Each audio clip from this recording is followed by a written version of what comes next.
Welcome to the More to the Story podcast. I am so glad you have come along. And look, I'm bringing back one of my favorite guests from the very first season. And I called this the Straight Fire podcast that I had with her. So you're going to catch it in just a minute. And I hope you'll be willing to let them with ears listen. But this podcast is brought to you by Wesley Biblical Seminary, where we are developing trusted leaders for faithful churches. We hold to the full inerrancy of Scripture, the reality and promise of the sanctified life. We've just now had an influx of more than 300 students because of the emergence of the Global Methodist Church. There's all kinds of things happening here at Wesley Biblical Seminary. We'd love for you to check it out.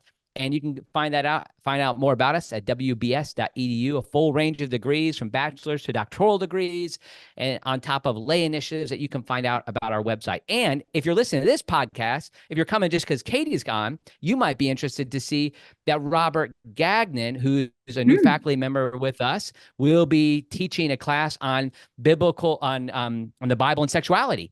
Now, some people might want to take that for credit, or you could audit it for $300. So, we're thrilled to have him come on. I saw, I know you interact with him some there, Katy, online. So, he's a king. He's a theological king. He's one of the few real biblical scholars who are speaking with precision into what is happening in the culture related to sex and marriage. And I've watched a few of his debates. I've seen a few of his rebuttals, and I'm like, good luck.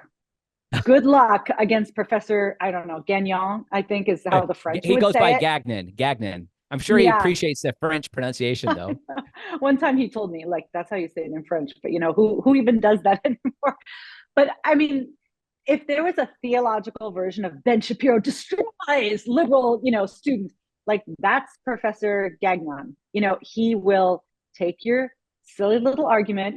Kevin Young just put something online on Twitter a couple of days ago, actually Jesus did affirm same-sex love, because the centurion that came to have his servant healed, that was actually a young boy lover of his. And I mean, oh my goodness. Yeah, you bring that kind of stuff to somebody like Professor Gagnon, and he will be like, I will shred you with so much biblical truth, you won't be able to stand when it's over. So good for you guys for scooping him up, and very happy to hear about the expansion of Wesley Theological Seminary. What is it? Oh, so you have to make a distinction. We are Wesley Biblical Seminary. Okay. You will not find Robert Gagnon at Wesley Theological Seminary. That's the truth. Sadly, because I mean, basically, I saw you shaking your head as I was talking about the Methodist situation. They would certainly be on the side of staying with the United Methodist Church, whereas the United Methodist Church, because of our stance on inerrancy, probably, we don't know, it's political, never approved Wesley Biblical Seminary. So we are in the conservative stream, and so for many years we were not accepted in the kind of mainstream Methodism. But now things are becoming very clear, and are working with Robert Gagnon, who will be a visiting professor and so he's not a full member of the faculty in the same way, but that's giving him an opportunity to just teach 2 classes a year. And Perfect. Then, we believe he has something to say to the world and culture at this time. And it's interesting, Katy, you mentioned he will shred people. People won't debate him. They will not debate him. That's right. He will out-fact you. He will out-exegete you. He will concordance you. I mean, please, please. And it's nice that you guys have an alternative Wesleyan branded institution here, because there has to be, I mean, honestly, the Wesley brothers have got to be come on, people, do something that actually represents us for once. So it sounds like that's what you guys are all about. That's right. And as a Global Methodist Church has come around to more than 4,000 churches, 7,500 churches have left. And people don't know about this. And if people can go back in my podcast to see, there's many small Wesleyan denominations. Yeah. Now, Global Methodist is going to be the biggest, but there's the Association of Independent Methodists, Congregational Methodists, Evangelical Methodists, Protestant Methodist, and then Free Methodist, Nazarene, Salvation Army, these type of groups who have generally been in the conservative stream that would affirm the authority and inerrancy of Scripture and the like. So they're there, but it's sad that there's been this trajectory in liberal Methodism. So it's sad, and I saw last week, right, that they just decided to repeal their prohibition on gay clergy and decide to officially do what they've been doing in practice for a long time, which is completely destroy the institution of marriage in the name of, LGBT acceptance, which is ridiculous. And honestly, my response is, may their demise be very swift. That's right. Like, take them out, Lord. Take them out. May they die from the inside faster than they already have been crumbling, because they have refused to shape the culture and instead have allowed the culture to shape them. So die. Yeah. I don't want you. I don't want you with the name of Christian. I don't want you masquerading as a church. You have nothing but death to offer the culture. Be gone. Well, Katy, would you just tell me what you think? Yeah, I mean, opinions and communicating those opinions are really challenging for me. Yeah. But my frustration is there's a lot of churches that are being seduced by this idea that we can be loved by the culture and loved by the world. But it's not, we can't. You have to choose. Do you want God's approval or do you want the world's approval? And here's the biggest problem. The churches that are choosing to compromise on God's design for marriage, I will tell you the exchange they are making. They are saying, we want social acceptance at the cost of child rights and well-being. Yes, that absolutely. Is the straight swap. Okay. Yeah. You redefine marriage. What you're doing is you are redefining parenthood. Once you say husbands and wives are optional in the institution of marriage, you are saying mothers and fathers are optional in the institution of parenthood. What you're saying is, I would rather have the woke progressive people in my social circle like me than say that children actually have concrete rights and interests that we as Christians need to respect and defend. And I wrote an article at World Magazine earlier this year, and I can't remember the title of it, but it really is about how Christianity began with child protection. It was one of the first expressions of our true and undefiled religion before God, right? Was yes, to care for orphans in their distress, but also to recognize children as image bearers who required protection and dignity. And what did that look like for first century Christians? Well, we didn't abort our kids like the culture did. And then we rescued the children that were being exposed because they were deemed to be the wrong sex or not as fit or preterm. In the first century, you did have children that were being surgically mutilated and castrated so that they could become household servants. You did have widespread, rampant sexual abuse and the sexualization of children.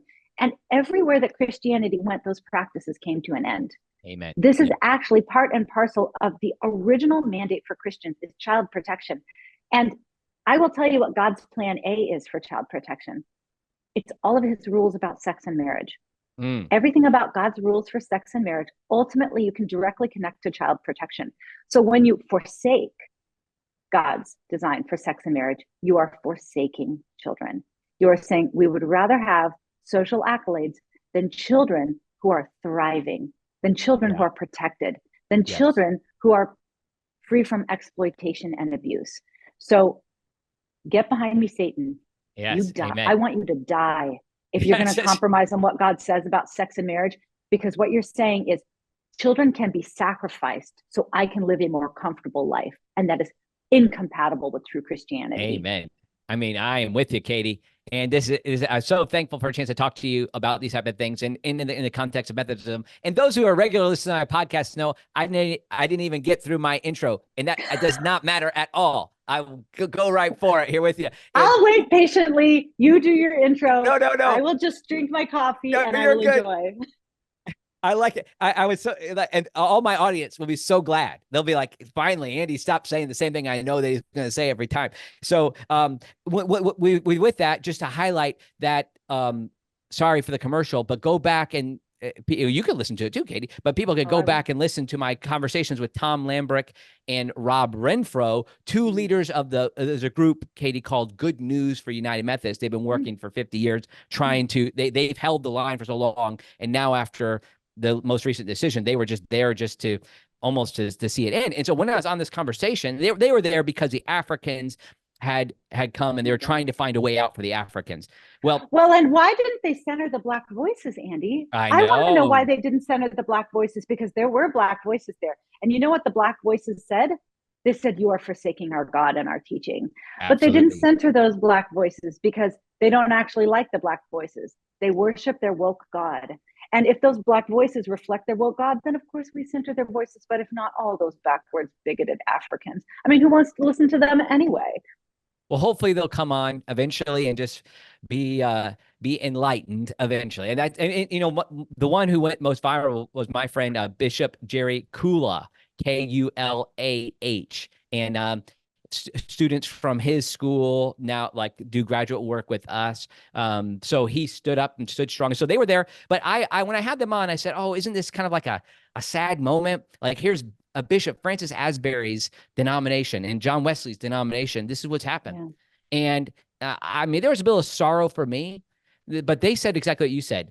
Though they didn't say die, but I mean, but they made the same thing. Like, go ahead. It is clear now. It's clear what needs to happen. Right. And that's where we think things are. All right. You already know her. Well, and let me just say, okay. Oh, go ahead. So die is Katie speak, but I would say the biblical speak is sift them. Sift them like wheat, Lord. I mean, like crush them, roll over the top of them with your judgment, and then sift them by throwing them into the winds of the Spirit, blow away the chaff, and then let the pure kernels of those of us who are serious about sowing the seeds of the word be planted across this country. And I mean, if you are not standing firm for God's truth, then I do want God to crush you. And maybe among that crushing, there will be a few people who emerge that say, no, I am going to be all about the planting.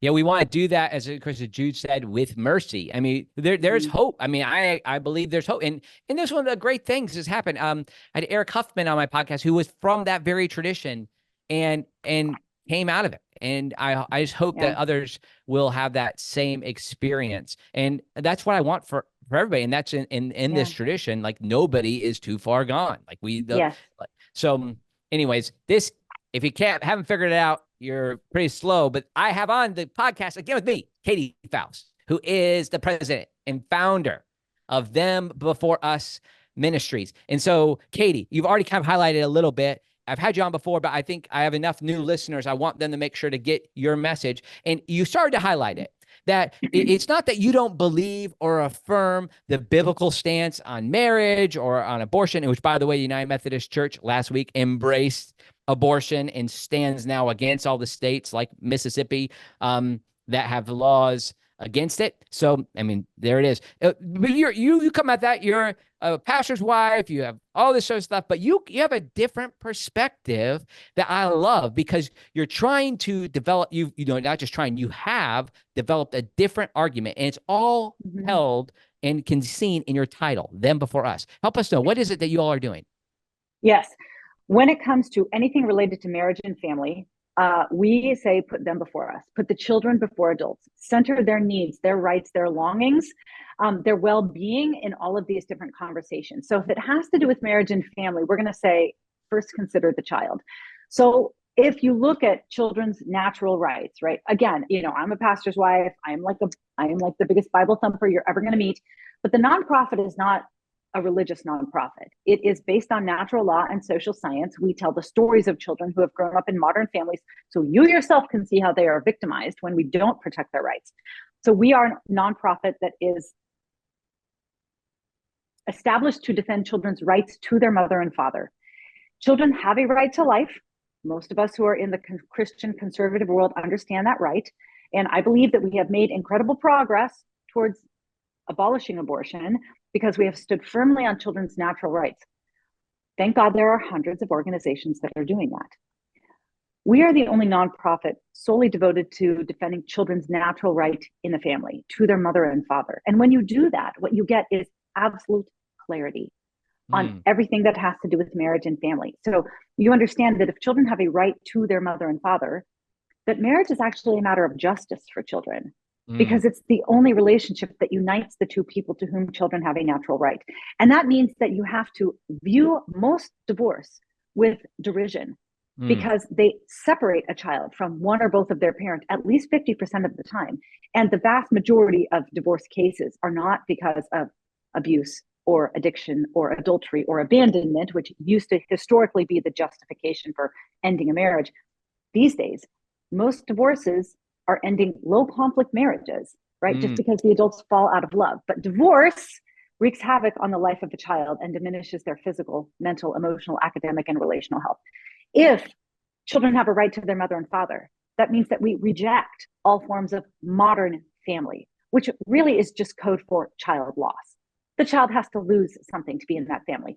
If we believe children have a right to their mother and father, and a right to life, by the way, that means we will reject big fertility. We will say no to IVF in almost all cases. It means we will say there is never a situation where you should cut children off from one or both of their biological parents at conception through a commercial process. It means we will say no to all forms of surrogacy, which always sacrifices children's maternal bond so adults can have something that they want. And it means that any question about adoption is always going to be centered around the well-being of the child, not the desires of the intended parents, and not even what the birth parents want. Ultimately, it will always come back to, what about the kid? What's the best interest of the child?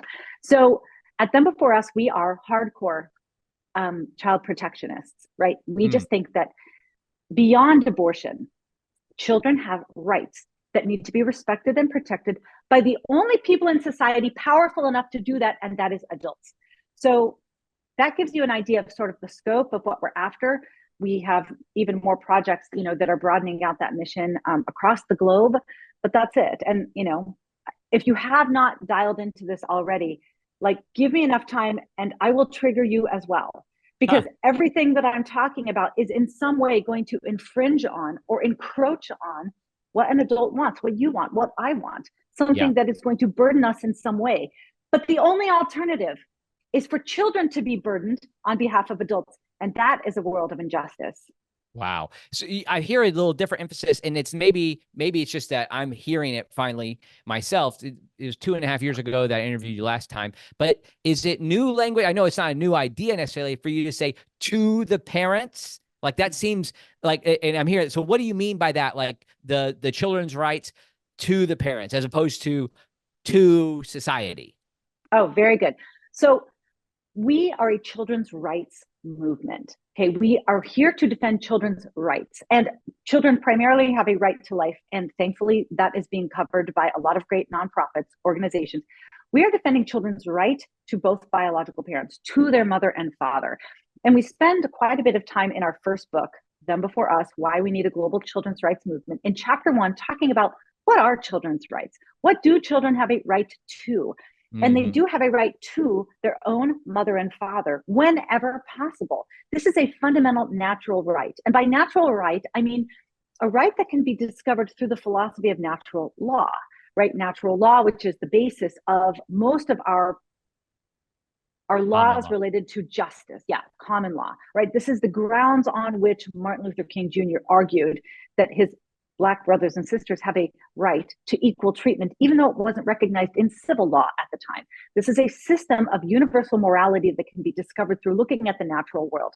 So that is the natural right we are defending, children's right to their mother and father. Now, this term children's rights can throw especially conservatives into a bit of a tailspin, because the term children's rights has been co-opted and corrupted by the left to not only advance non-rights, but to smuggle in some of the most destructive ideologies in the name of children's rights. So we are using it correctly and we are using it properly. And the work that we do around marriage and family is primarily aligned with this children's right to be known and loved by both their mother and father. So when we think about this, that the best situation for children is to have the right to their own, they have this right to their own mother and father, to biologically different people.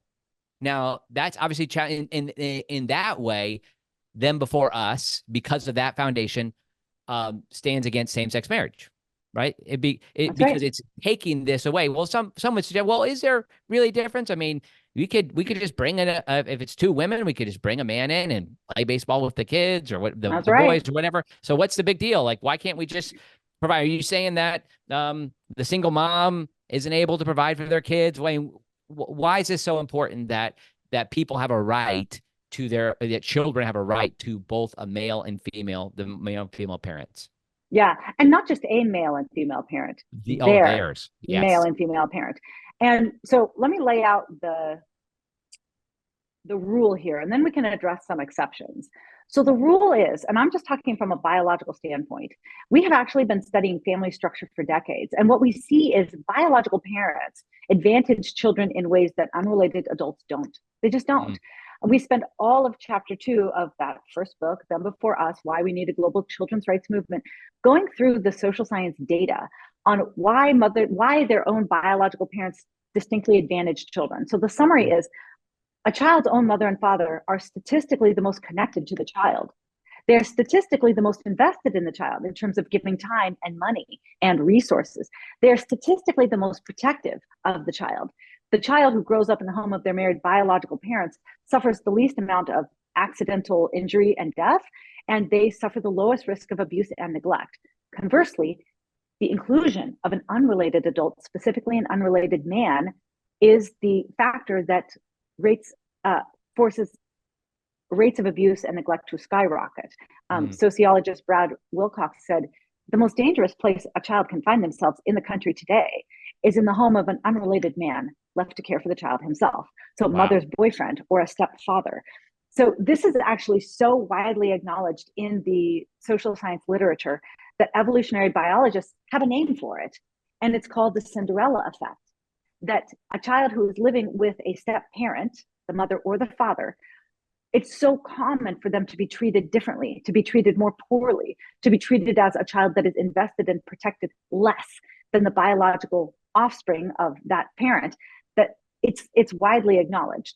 So I'm not, this is not a new concept. This is actually well established in the social science literature, and it's also common sense. I mean, from an evolutionary perspective, you can say, well, and this is the evolutionary biologist explanation for this disparate treatment among biologically related child or stepchildren or cohabiting children in the home, is why on earth there's no evolutionary advantage to investing in something that's not going to carry on your own genetic code, right? So obviously you have been wired to only invest in your genetic offspring.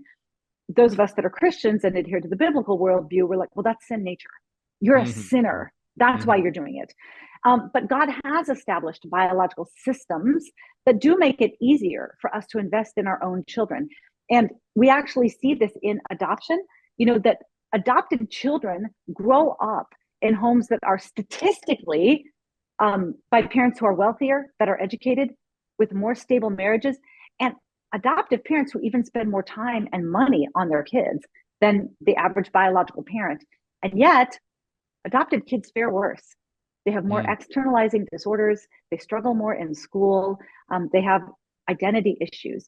And so even when parents are really purposefully trying to invest in these kids, there is still a disconnect when it's not your own biological children. And I say this as an adoptive mom, as a woman who used to be the assistant director at the largest Chinese adoption agency in the world, who understands that adoption is an institution, adjusts society's response to children who have lost their parents, and can be incredibly redemptive.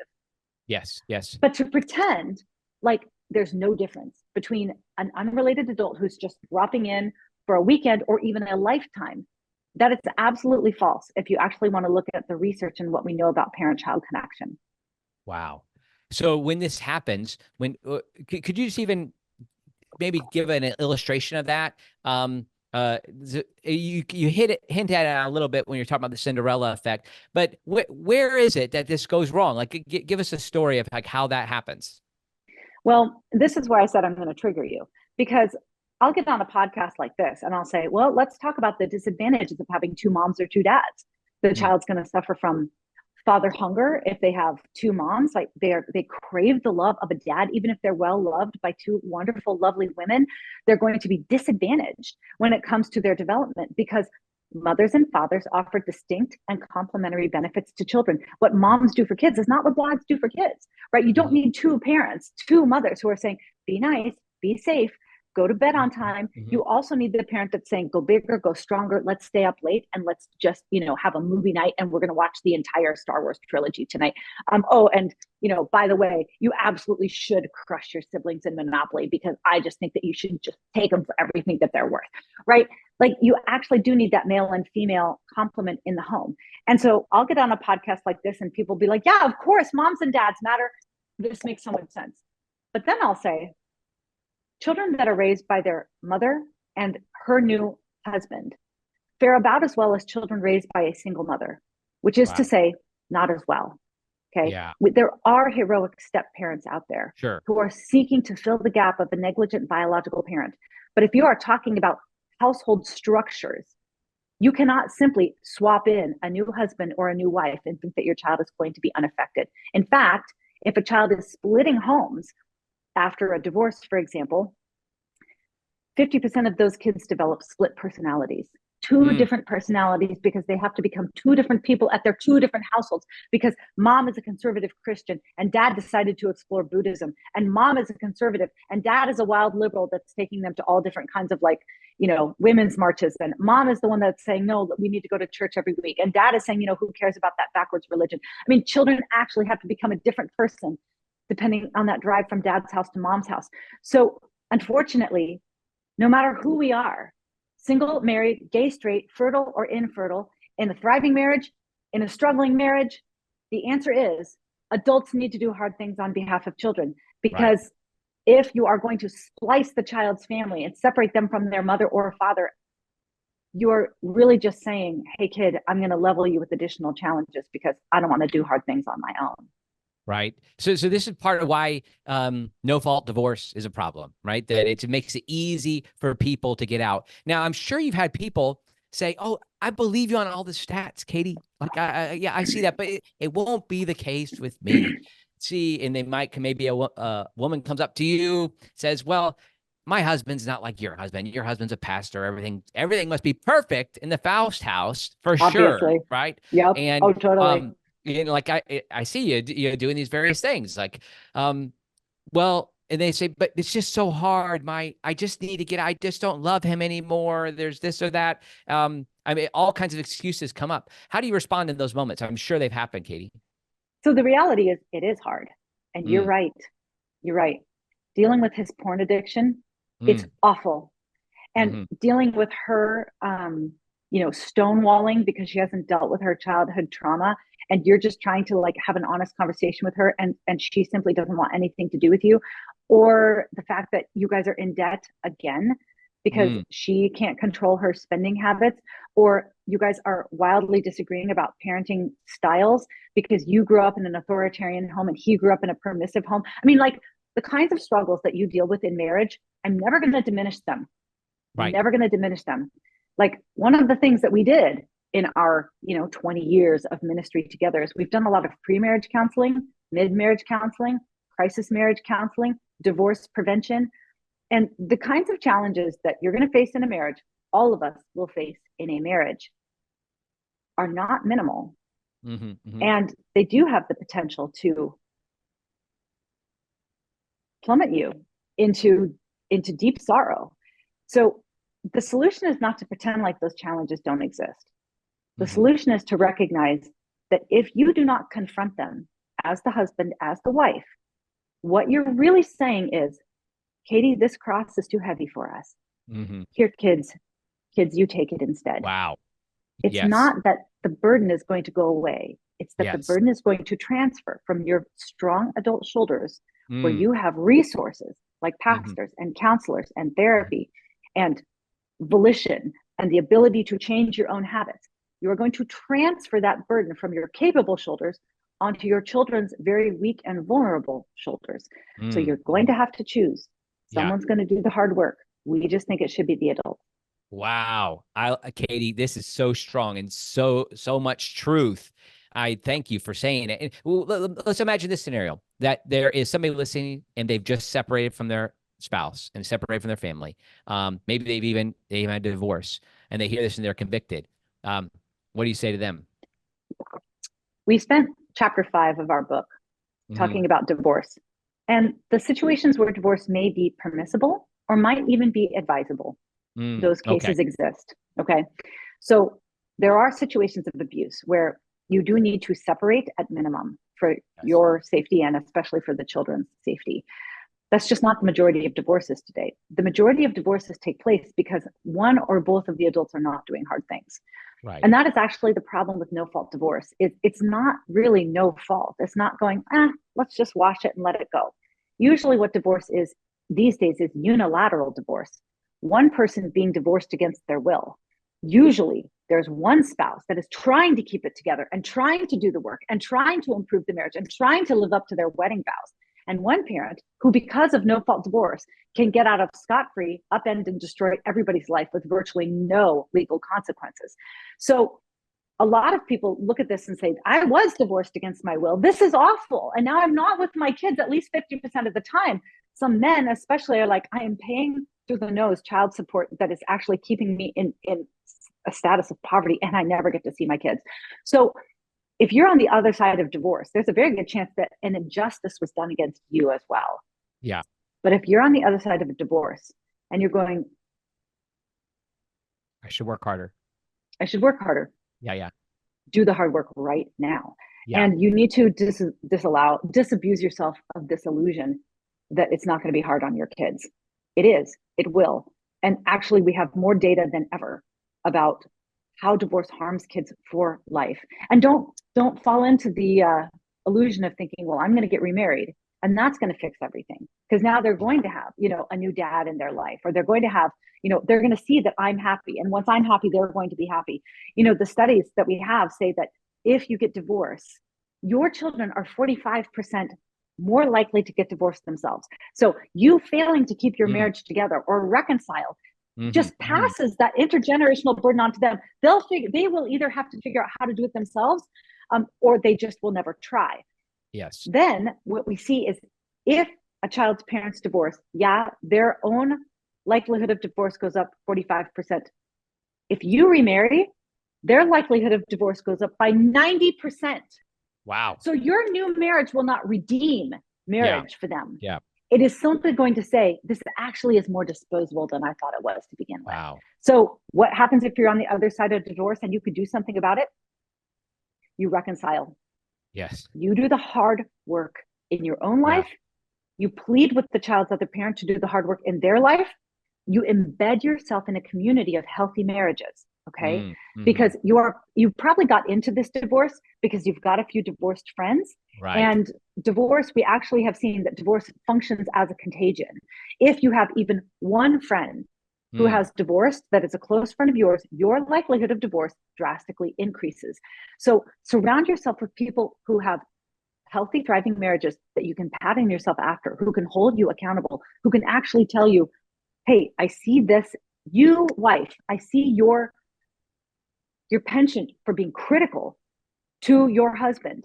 I can help you with that. I have also overcome that. Let's really put some strategies in place so you can build him up rather than breaking him down. Or guys, you're embedded with a bunch of other godly men who say, dude, what the hell are you doing? You have got to quit the porn. Now you are destroying your wife.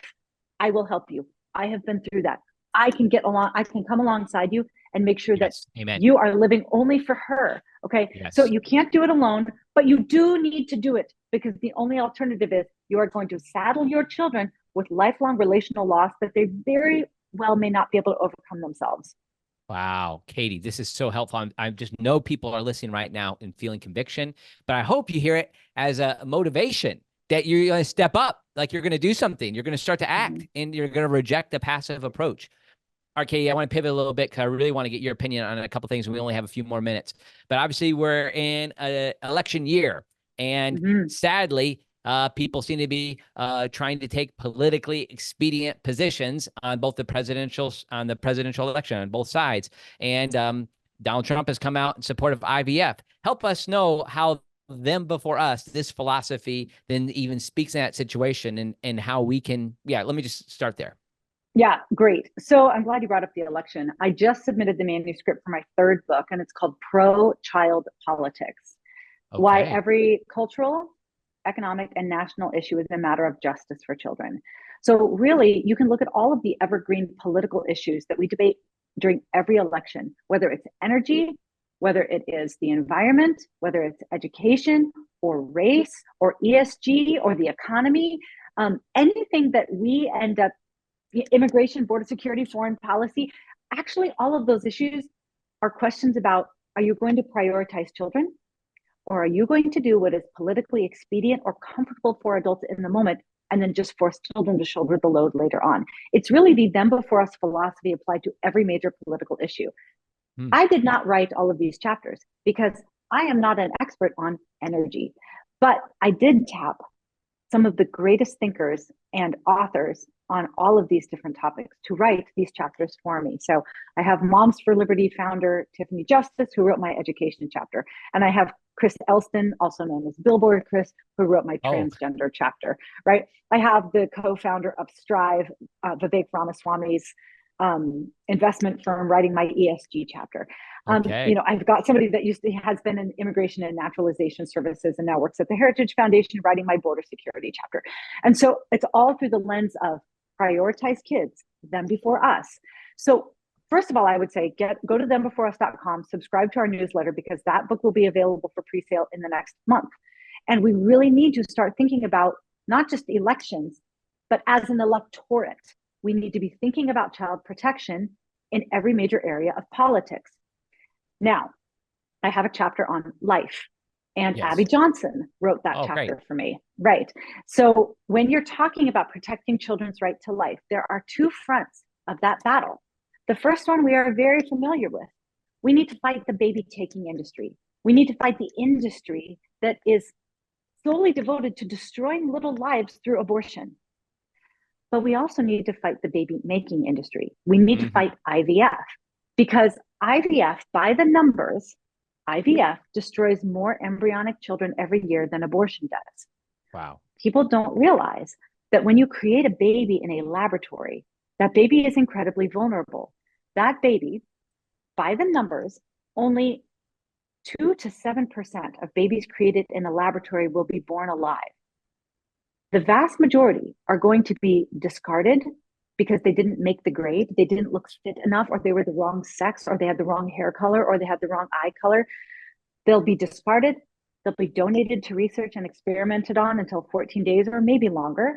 They will be frozen for future use, and the vast majority of those kids that go into a freezer never come out. Then they will either not survive the thaw, or they won't survive the transfer. Or if they are implanted successfully, many of them will be subjected to selective reduction, that is abortion, which functions as quality control and quantity control when you have a big fertility related pregnancy. So the truth is that those of us who oppose IVF, we do it because we actually care about children and their rights and their dignity. And we think that the 92 to 97% of the ones that are not born alive also deserve a chance at life. And IVF as an industry is actually one of the greatest threats to unborn children that we're seeing in the world today. So it's very important that we get clarity about this. And it's very important that our principles drive us, not what a politician says, and not even our own self-interest. If you're a Christian, it is child protection that should drive you. And child protection begins at conception. Gotcha. So now we have even, moved to by Donald Trump just to say, well, we're just moving things to the states, this state's perspective. But this then moves beyond. If we just keep your argument in mind, we are protecting children. Like this is the point. It's not about our choice, the expediency that's involved with us being elected or getting it our way in certain other areas. This is about the lives of children, them, if we're going to really put them before us. What's wrong with the states' rights approach? Well, I am a conservative to the core, and I love federalism. I think it's a fantastic design. But are you comfortable with child sex slavery being a state level decision? Right. Good point. Are you comfortable with making child eunuchs being a state level decision? No, you're not. Matters of child protection. Is that a real thing? Child eunuchs? What are you talking? I don't know what you, I mean, I know what a eunuch is. Yeah, a eunuch, was much more common in the first century, but actually, the the DSM, the Diagnostic and Statistical Manual, has now recognized eunuch as a category Okay. of sexual identity. And so what that means is surgically amputating children's genitals for the Wow. sake of their sexual identity. I mean, so we are bringing back all the pagan practices in the name of progressivism and, sexual identity. That's really what we're doing. And a lot of the arguments against child transitions and, medical assistance for transgender children, what we're really saying is you should not be able to amputate children's healthy organs, either Mhm. because they are transgender or because they're a eunuch or whatever it is. Like, don't touch the kids. Children Yes. actually have a right to bodily integrity, to not have their bodies surgically or chemically mutilated in the name of a progressive ideology using experimental off-label hormones and treatments. So matters of child protection should not be left up to the state. It Right. actually is a fundamental right. It's actually part of the Bill of Rights. I mean, the founders couldn't say, hey, I don't think that you should be able to design and discard children using sperm and egg donor catalogs and eugenic practices of genetic screening at the moment of conception, and then decide whether or not you want the child who's got brown eyes or the higher intelligence and implant those. I mean, the founders didn't say that. They said that your right to life needs to be protected. Okay.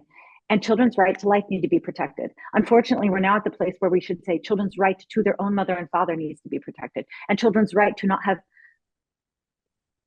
experimental hormonal and chemical and surgical treatments at the age of 15 should be protected. And children have a right to innocence. They should not have sexually explicit materials or drag queen story hours parading around in front of them, desensitizing them to future child predators protected. I mean, unfortunately, we are at the place where child protection has got to be something that every person, especially Christians, are making a full-throated defense for. This is not a states' rights issue. This is a matter of protecting the fundamental rights of the most vulnerable citizens in our country, Yeah. the citizens that cannot vote and cannot lobby and cannot hire lawyers and cannot blog and cannot submit amicus briefs. We have to represent them. Okay, it's not a states' rights issue. It is a fundamental human rights issue. And we Christians are the ones that are charged to advance those rights. Yes. Amen. Well, Katy, I could go on for a long time, but you have to go. And I'm so appreciative of your time. And it means a lot to me that you're out there fighting this fight. I encourage you all to look up Them Before Us. I'm so excited. Well, who's publishing this book that's coming out on this third book? Yeah, my publisher is standing by me, so it's Post Hill Press again, and I'm very grateful for their very fast work on this, because it's going to be 6 months from contract to publishing date, and that is like a whirlwind in the publishing world these days. Yeah. When will it be out? September. Awesome. Great. Just in time for the election. Well, that's great. Yep. Katy, thank you. Thank you for fighting this fight. I enjoy our conversations and opportunity to be able to share with you. Looking forward to seeing what you're doing going forward. Good. Well, we love Methodists who love the Word of God and who are standing strong. So let me just pray. I pray that your platform and your voice increases, because I want more of this from the Methodists. Amen. Well, we're coming. We're coming strong. And Good. thanks We for like it. thanks for giving us some of these arguments. All right. God bless you, Katy. Take care.